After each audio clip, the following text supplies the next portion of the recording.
Good morning, friends.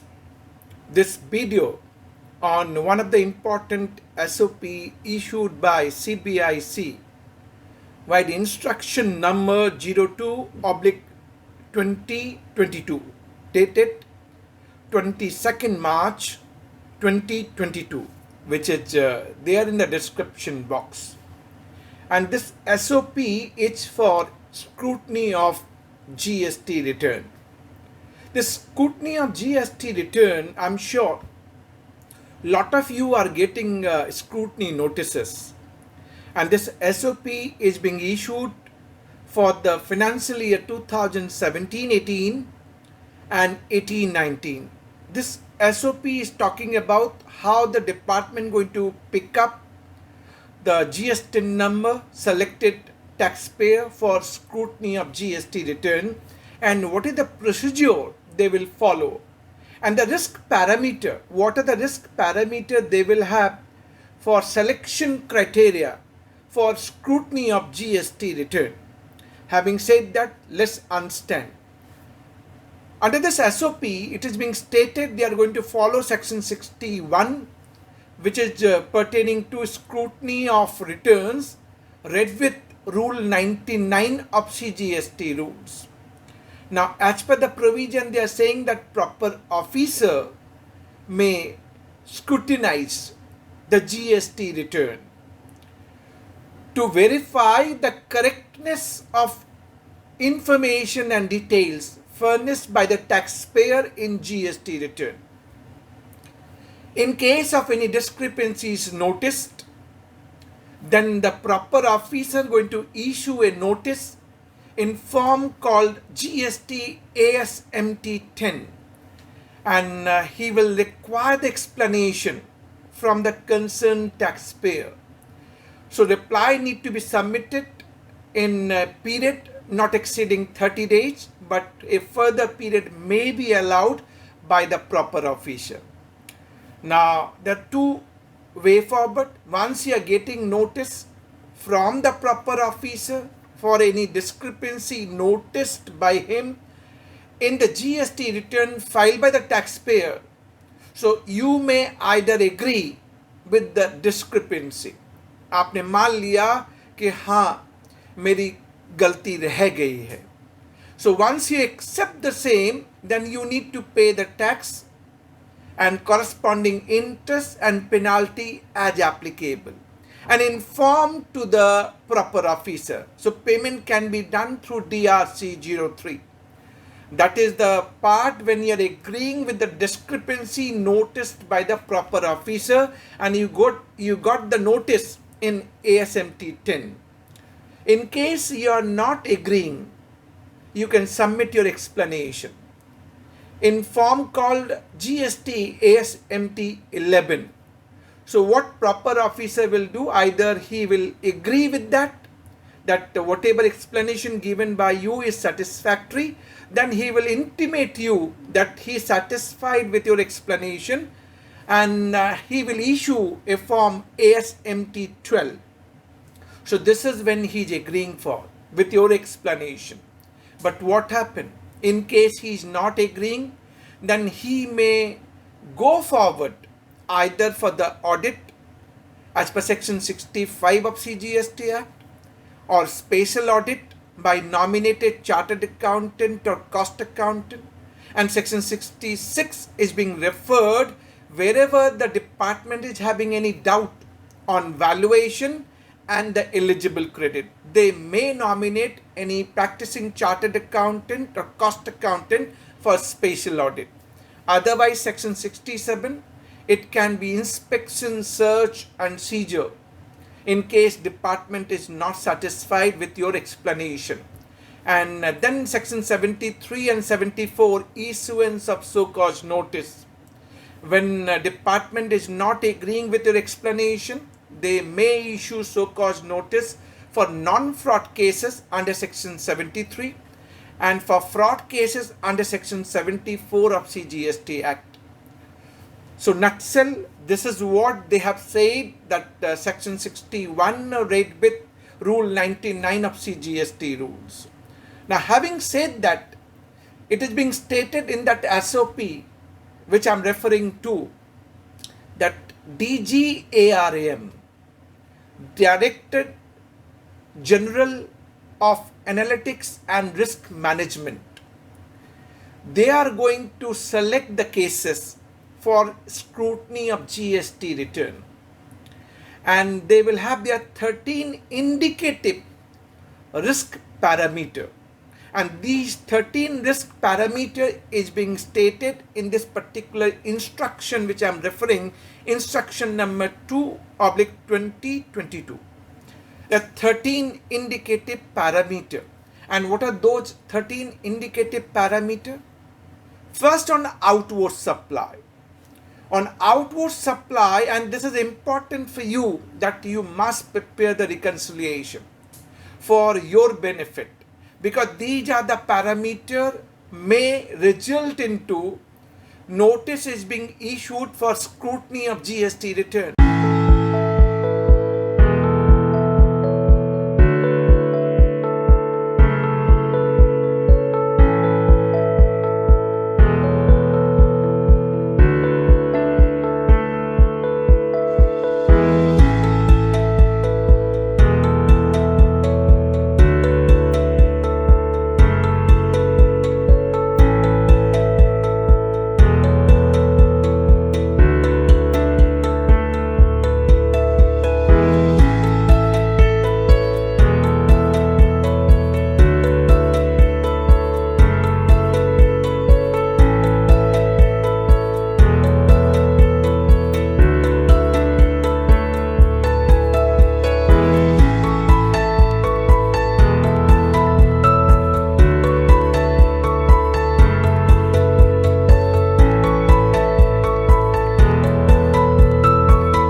So you have to be careful for the period financial year 2017-18 and 18-19. And this SOP means the process and procedure need to be followed by proper officer. First, pertaining to outward supply, you must reconcile your outward supply as furnished in GSTR 1 versus GSTR 3B. You must reconcile that whatever you have declared in GSTR 1 must be furnished in GSTR 3B. Otherwise, you know the explanation under section 75 subsection 12. If there is any difference in outward supply furnished in GSTR 1 and GSTR 3B, then that would be considered a value and corresponding tax would be considered as a self-assessment tax. So if you have mentioned 5 lakh rupees in your GSTR 1 as liability in GSTR 1, and whereas you are paying the tax in GSTR 3B for 50,000 rupees for your outward supply, then 4,50,000 rupees going to be termed as a self-assessment tax. And as per this explanation under section 75 subsection 12, it can be recovered. Recovery can be initiated by the department without issuance of so-called notice. So this is a very draconian provision, but we have to be very, very careful. And this explanation is now made effective from 1st of January 2022. But this is very important. You must reconcile your outward supply furnished in GSTR 1 versus GSTR 3B, and should be ready with the explanation, with the answer, point of differences, why point of differences for your onward reply in case you are getting any scrutiny notices. Second, your outward supply must match. If you happen to be, TDS is being deducted by the specified taxpayer, then they are filing GSTR 7 and declaring the value on which TDS is being deducted. There is TCS provision for GSTR 8 for e-commerce operator. They are filing GSTR 8 and declaring the value on which TCS is being collected. So this value which is being mentioned in GSTR 7 by TDS deductor, GSTR 8 by e-commerce operator must match with the outward supply as furnished by the supplier. If there is difference, you should be ready with your reconciliation. And these are the parameter, indicative parameter. Having said that, third point, you must prepare the reconciliation of your outward supply as furnished in GSTR 1 versus eBay bill generated. You have to be careful. So you have to really reconcile to what extent your outward supply is being furnished in eBay bill portal for generation of eBay bill versus outward supply declared in GSTR 1. So third parameter.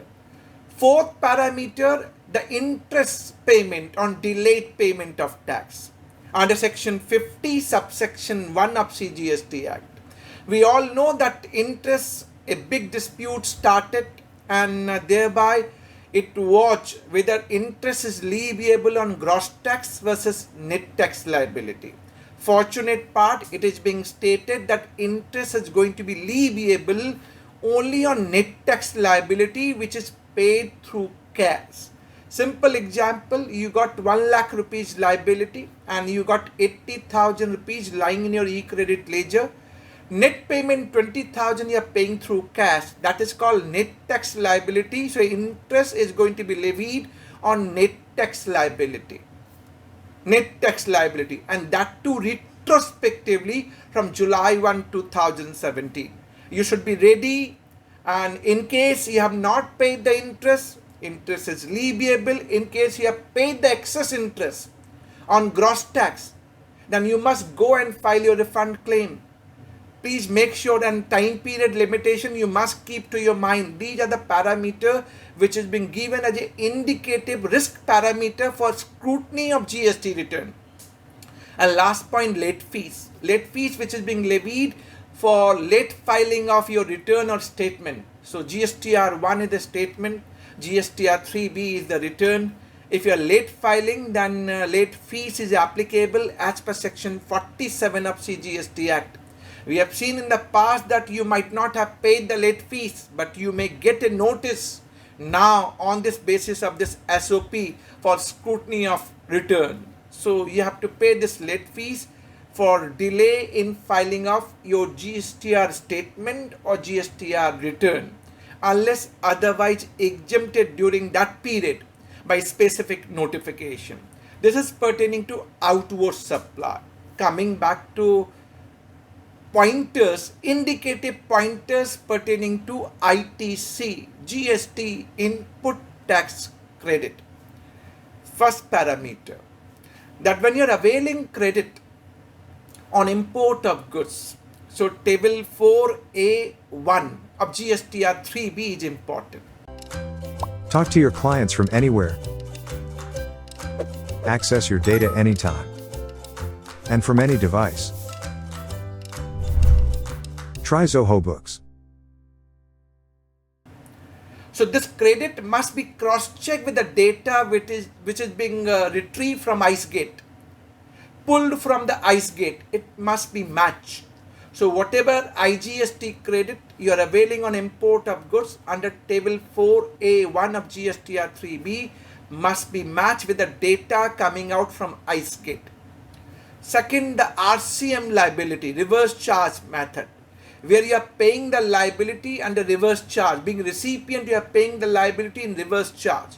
So you may be availing credit under table 4A2 and 4A3. So there is import of services and there is reverse charge liability which you are paying and availing the credit.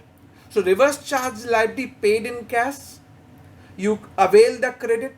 So when you are paying the liability, you are mentioning under table 3.1D of GSTR 3B, and it need to be paid in cash, and corresponding cash transactions shown in table 6 of GSTR 3B. So these are the criteria and parameter to cross-check, verify the correctness of details furnished in your GSTR 3B pertaining to RCM.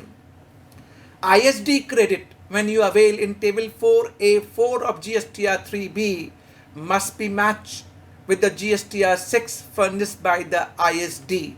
So these are the criteria and parameter which is coming out, and cross reference is also being given that this must be matched with GSTR 2A or 2B. Now last is other credit available, table 4A5 of GSTR 3B, other credit.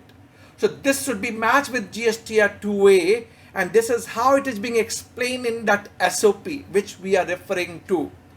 So this should be matched with GSTR 2A, but we all are sounding and we all are saying that whether my credit is really dependent on GSTR 2A or 2B.